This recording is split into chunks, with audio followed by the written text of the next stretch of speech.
தனக்கு மூன்றாவதா குழந்தை பிறக்க போகுதுன்னு சந்தோஷமா இருந்த அஜித் அவருக்கு மருத்துவமனை போனதும் இவ்வளவு பெரிய அதிர்ச்சியான விஷயம் நடந்துச்சா? சிம்பு அவருக்காக கமல் அவரு இவ்வளவு கோடி கொடுத்திருக்காரா? வாங்க என்னாச்சுங்கிறத பார்க்கலாம். நடிகர் அஜித் அவரு நம்ம தமிழ் சினிமாவில முன்னணி நடிகரா வலம் வந்துட்டு இருக்காரு. கொஞ்ச நாளாவே ஷாலினி அவங்களுக்கு உடல்நிலை சரியில்லை, அவங்களுக்கு மருத்துவமனையில சிகிச்சை எடுத்துட்டு இருக்காங்க அப்படிங்கிற எல்லா விஷயமே நம்ம தெரியும். சமூக வலைதளங்கள்ல அது வெளியாகிட்டு இருக்கு.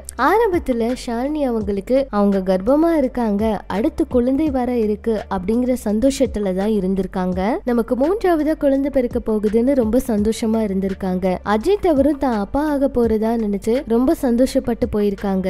அதுக்கப்புறம் தான் மருத்துவரை போய் பார்த்திருக்காங்க. அதுக்கப்புறம் தெரிஞ்சிருக்கு அது கரு இல்ல கட்டி அப்படின்னு சொல்லி. இதனால அஜித் அவரு ரொம்பவே வருத்தமாயிருக்காராம். என்ன ஆனாலும் சரி உடனடியா சரி பண்ணுங்க, என் மனைவிக்கு எதுவும் ஆகக்கூடாது அப்படின்னு சொல்லி அங்கேயே ரொம்ப வேதனைப்பட்டாராம். இத பத்தி ஒரு பிரபலமான பத்திரிகையாளர் ஒரு சில உண்மைகளை உடைச்சு பேசியிருக்காரு. இப்ப அஜித் அவர்கள் அடுத்தடுத்த படங்கள்ல ரொம்பவே பிஸியா இருக்காரு. விடாமுயற்சி படத்தோட அப்டேட் வந்து சீக்கிரமா வந்துகிட்டு இருக்கு. சோ ஃபேன்ஸ் வந்து அதுக்காக ரொம்பவே வெயிட் பண்ணிட்டு இருக்காங்க. என்ன நடக்க போகுதுன்னு வெயிட் பண்ணி பார்க்கலாம். அதே போலதான் இந்த முறை பிக் பாஸ் சீசன் 8 வந்து சிம்பு அவர் தான் தொகுத்து வழங்க இருக்காருன்னு ஏகப்பட்ட செய்திகள் வந்து சமூக வலைதளத்துல நம்ம பார்த்துட்டு இருக்கோம். ஆனா உறுதியான தகவலா அது இல்ல. கமல் சார் வந்து விலக போறாரா அப்படிங்கறத வெயிட் பண்ணி தான் பார்க்கணும். கமல் சாரும் அடுத்து ஏஐ இந்த மாதிரி விஷயங்களை கத்துக்கிறதுக்காக அமெரிக்காவுக்கு போக இருக்காரு. 3 மாதம் கழித்துதான் அவர் திரும்புவாரு அப்படிங்கிற மாதிரி நியூஸ் எல்லாம் கூட வந்திருந்துச்சு. அந்த வகையில கமல் அவர்களுடைய அன்பு பட்டியல்ல இப்ப சிம்பு அவரும் இணைஞ்சிருக்காருன்னு சொல்லலாம். கொஞ்ச நாளைக்கு முன்னாடி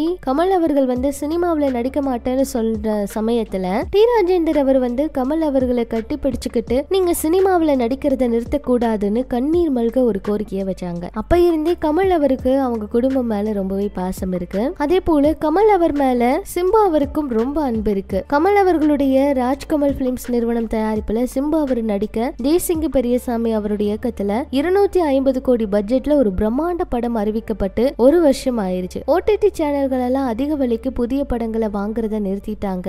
இதனால கமல் அவரு ரொம்பவே தயங்கினாராம். இத புரிஞ்சுக்கிட்ட சிம்பு அவரு இந்த படத்தை நானே தயாரிக்கிறேன் அப்படின்னு கமல் அவர்கிட்ட சொல்லி அனுமதியும் வாங்கிட்டாராம். இந்த படத்துல நடிக்கிறதுக்காக கமல் அவரு சிம்பு அவருக்கு சில கோடிகள் அட்வான்ஸ் எல்லாம் கொடுத்திருக்காராம். அதுல அந்த அட்வான்ஸ்க்காக தான் ராஜ்கமல் தயாரிக்கிற தக் லைஃப் படத்துல வந்து சிம்பு அவரு நடிச்சாராம். ஆனாலும் கமல் அவரு 1 கோடிய சிம்பு அவரு கொடுக்க வேண்டியதை திருப்பி கேட்கவே இல்லையா. அதெல்லாம் எனக்கு வேண்டாம், நீங்களே வச்சுக்கோங்கன்னு சொல்லிட்டாராம். ஒரு அழகான ஜெர்கினையும் சிம்பு அவருக்கு பரிசா கமல் அவர் கொடுத்திருக்காராம். அடுத்து பிக் பாஸ் ஒருவேளை சிம்பு அவர் தொகுத்து வழங்குவாரா அப்படிங்கிற எதிர்பார்ப்பும் இருக்கு. அது மட்டும் இல்லாம விஜய் ஆண்டனி அவருக்கு பிறந்த நாள், அவருடைய மகள் மறைவுக்கு பின்னாடி வர பிறந்த நாள். சோ மகள் இல்லாம இந்த பிறந்த நாளை கொண்டாட அவரும் ரொம்பவே கஷ்டப்பட்டு இருக்காராம். ரசிகர்கள் எல்லாருமே எப்பவும் தைரியமா இருங்க, சந்தோஷமா இருங்க, எல்லாமே நல்லதா நடக்கும் அப்படின்னு விஜய் ஆண்டனி அவருக்கு பிறந்த நாள் வாழ்த்துக்களையும் சொல்லிட்டு இருக்காங்க. இதெல்லாம் பற்றி உங்களுடைய கருத்தை சொல்லுங்க. இன்னும் இது போல சினிமா தகவலை தெரிஞ்சுக்க மறக்காம நம்ம சேனலை ஃபாலோ பண்ணுங்க.